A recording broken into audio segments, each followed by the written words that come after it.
আসসালামু আলাইকুম, কেমন আছেন সবাই? আমি ভালো আলহামদুলিল্লাহ। অনেকেই কমেন্টে জানতে চাইছেন যে আমি ছাদ বাগানের মাটি কিভাবে রেডি করি, তো সময়ের জন্য আসলে ভিডিওটি করা হয় নাই। এখন আপনাদের সাথে এই ভিডিওটি আমি শেয়ার করতেছি। আমার চারাগুলি দেখেই বোঝা যাচ্ছে যে মাশাআল্লাহ হেলদি চারা হয়েছে।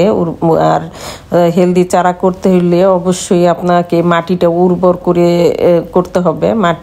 উর্বর মাটিতে চারা সুন্দর হবে। এই জন্য প্রথম যখন আপনি চারা লাগাবেন অবশ্যই মাটিটা রেডি করে পরে চারা বসাবেন। অনেকেই জানতে চাইছেন যে আমি যে ছাদ বাগানে চারা লাগাই ওটার মাটি কিভাবে রেডি করি। তো আমি অনেক আগে ভিডিও আপনাদের সাথে শেয়ার করছি।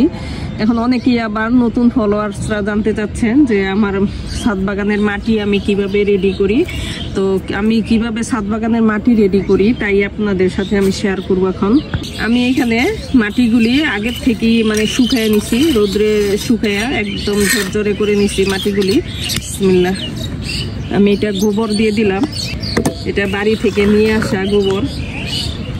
এখানে আমি মাটির সম পরিমাণ গোবর নিয়ে নিলাম।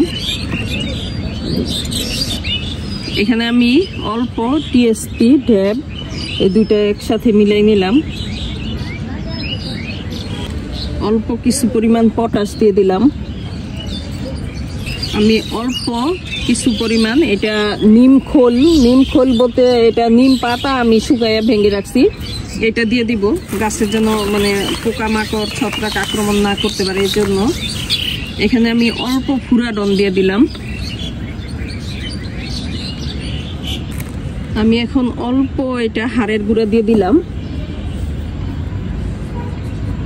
হাড়ের গুঁড়া আস্তে আস্তে মাটিতে কাজ করবে, একদিন পর্যন্ত মাটির শক্তি বৃদ্ধি করে এটা। আমি এই সবগুলি উপকরণ একসাথে মিলাবো এভাবে। এই মাটিতে আমি এখনই গাছ লাগাইতে পারবো, আবার ইচ্ছা করলে 15 দিন পরে আপনি রেখে দিয়ে 15 দিন পরে ওইটাতে চারা লাগাইতে পারেন। তো এটা সাথে সাথেই লাগানো যায়, কোনো সমস্যা হয় না। তো আমি এইভাবে সবসময় আমি আমার মাটিটা রেডি করি ছাদ বাগানের জন্য যত চারা লাগাই। তো মাটিটা অবশ্যই সুন্দর করে রেডি করবেন, দেখবেন যে গাছ হেলদিও হয় এবং খুব দ্রুত বাড়ে। আমি এখন এই মাটিটা সুন্দর করে রেডি করে নিচ্ছি। তো আমি যখন চারা লাগাবো রেডি মাটিতে শুধু চারা লাগাই দিব। এই মাটিটা আমি 15 দিন রেখে বস্তায় ভরেও আমি এটা চারা লাগাইতে পারবো। তো আমি এইভাবেই মাটি রেডি করে রাখি, তাহলে আর সমস্যা হয় না, যে কোনো সময় চারা হইলেই আমি লাগাই দিতে পারি। এইভাবে পুরো মাটিটা আমি মিশাই নিব। এভাবে মাটিটা রেডি করে নিলে আপনাদের ছাদ বাগানের চারা, টবের চারাও ইনশাল্লাহ অনেক সুন্দর হবে। তো এইভাবে চেষ্টা করবেন মাটিটা আগে রেডি করে নিতে। আর অবশ্যই জোরে মাটিটা নিতে হবে। মাটিটা আগে রোদ্রে শুকায় নিছি। এখন আমার এই মাটি রেডি। এই মাটিটা এখন চারা লাগানোর উপযোগী হয়ে গেছে। এটা দিয়ে আমি এখন চারা লাগাইতে পারবো। আমার রেডি করা মাটিতে এখনই চারা লাগাই দিব। এটা আমি করলার চারা নিয়ে আসছি। তো অনেকগুলি চারাই হয়েছে করলা বলে উস্তা নিয়ে আসছি। তো উস্তা তো হয়েই গেছে অলরেডি, বহুত উস্তা হয়েছে, খাইতেছি। বিসমিল্লাহ। এইসব মাটিতে গাছ লাগাইলে, এরকম রেডি করা মাটিতে, অবশ্যই রেডি করা মাটিতে গাছ লাগাইতে হবে। মাটিটাকে উর্বর থাকা অবস্থায় লাগাইলে চারা সুন্দর হয়। এটাতে আমি গতকাল পানি দিই নাই, এই জন্য আমার একটু সাবধানে যেন এই যে শিকড়গুলি যেন নষ্ট না হয়, খুব সাবধানে করতে হবে। বিসমিল্লাহ। যে প্যাকেটে চারাটা ছিল এই মাটিগুলি একদম ঝরঝরে ছিল, তো আমি খুব আস্তে করে এটা লাগাই দিছি যেন দৌড়ে, এই জন্য আমি ওটা ভিডিও করতে পারি নাই।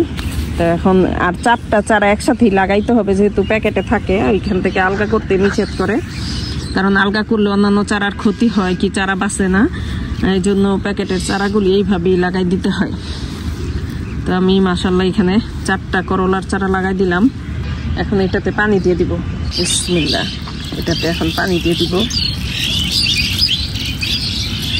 এইরকম রেডি করা মাটি থাকলে রেখে দিলে 1 মাসের মধ্যে যে কোনো সময় চারা নিয়ে আসলে লাগানো যায়, কি হাতের করা চারা থাকলেও লাগানো যায়। তো মাটি অবশ্যই রেডি করা প্রয়োজন, না হলে আপনার গাছ কখনো সুন্দর হবে না।